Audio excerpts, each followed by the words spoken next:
নজর রাখবো নির্বাচন কমিশনে শুভেন্দু অধিকারী। আপনাদের আরো একবার জানিয়ে রাখি, রাজ্য নির্বাচন মুখ্য নির্বাচন আধিকারিকের অফিসে দপ্তরে শুভেন্দু অধিকারী আমাদের সঙ্গে রয়েছেন আমাদের প্রতিনিধি ভেঙ্কটেশ্বর লাইরি আরো বিস্তারিত বলবে। ভেঙ্কটেশ্বর, দেখো, বিরোধী দলনেতা শুভেন্দু অধিকারী এবং বিজেপির এক প্রতিনিধি দল তারা মুখ্য নির্বাচনী আধিকারিকের কার্যালয়ে এসে পৌঁছলেন এবং আমরা দেখলাম যে শুভেন্দু অধিকারী এবং অন্যান্য যারা প্রতিনিধি মুখ্য নির্বাচনী আধিকারিকের কার্যালয়ে এলেন তাদের হাতে ছিল থলে এবং সেখানে লেখা ছিল থলের উপরে ভুয়ো ভোটার।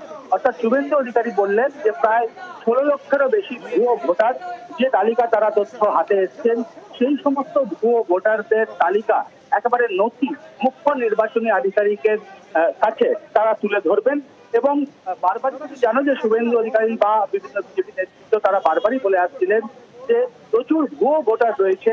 ফলে সেই জায়গায় দাঁড়িয়ে একেবারে সেই সমস্ত তালিকা নিয়ে নথি নিয়ে শুভেন্দু অধিকারী তিনি মুখ্য নির্বাচনী আধিকারিকের কার্যালয়ে এলেন এবং শুভেন্দু অধিকারী এবং অন্যান্য যে সমস্ত বিজেপির প্রতিনিধি দল মুখ্য নির্বাচনী আধিকারিকের কার্যালয়ে এলেন তাদের প্রত্যেকের হাতেই ছিল থলে এবং সেই থলের মধ্যেই ছিল সেই নথি ও ভোটারের নথি এবং কিছুক্ষণ আগেই মুখ্য নির্বাচনী আধিকারিকের কার্যালয়ে পৌঁছে গিয়েছেন শুভেন্দু অধিকারী।